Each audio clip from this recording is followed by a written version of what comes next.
Le monde de l'agriculture recrute et le fait savoir. Jusqu'au 7 février, des conférences, forums et visites sont organisées.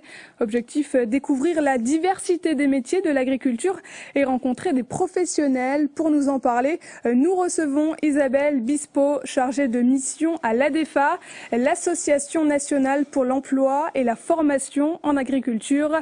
Isabelle Bispo, bonjour. Bonjour. Alors, dites-nous d'abord combien de postes sont à pourvoir et dans quelle filière exactement?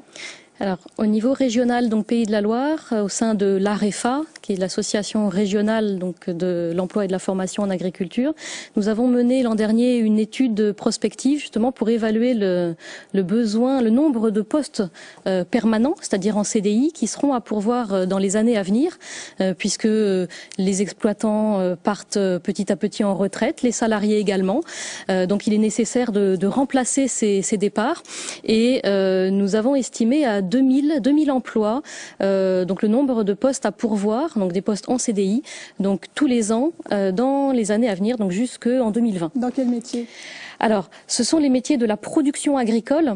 Qui dit production agricole dit plusieurs filières, surtout au regard de la diversité des filières qu'on a en Pays de la Loire. C'est-à-dire les productions végétales, en viticulture, en arboriculture, en maraîchage, en horticulture pépinière, mais aussi en élevage, élevage bovin, élevage porcin, en aviculture, donc avec les volailles, et également en agroéquipement, donc en conduite, entretien de machines agricoles. Et comment vous expliquez que 30% des offres ne sont pas satisfaites? Je crois que nos métiers sont peu connus ou mal connus en tout cas. C'est tout l'enjeu justement de cette semaine des métiers, de les mettre en lumière et de mettre en lumière les opportunités d'emploi dans nos filières. Nous manquons de candidats qualifiés. Aujourd'hui, certaines filières, certains centres de formation sont malheureusement, je ne vais pas dire vides, mais en tout cas on aimerait qu'ils soient plus remplis.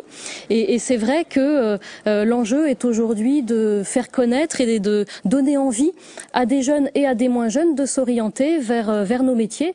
Et quand on dit jeunes et moins jeunes, on peut s'orienter vers nos métiers quand on est collégien, après à l'entrée en seconde. Et même après, c'est-à-dire qu'après le lycée, après un bac, et puis également quand on est demandeur d'emploi, qu'on se dit qu'est-ce que je fais maintenant et pourquoi pas l'agriculture, et aussi pour certains qui sont aujourd'hui en activité professionnelle et qui après certaines années, un certain nombre d'années se dit donc pourquoi pas changer? Donc c'est accessible à tous et à tout moment. Voilà. Et c'est ça effectivement qui est intéressant. Et puis c'est au gré aussi de la vie professionnelle et de la vie tout court qu'à un moment donné on peut avoir envie de se rapprocher finalement de métiers en contact avec le vivant et je dirais concrets et en lien avec la terre.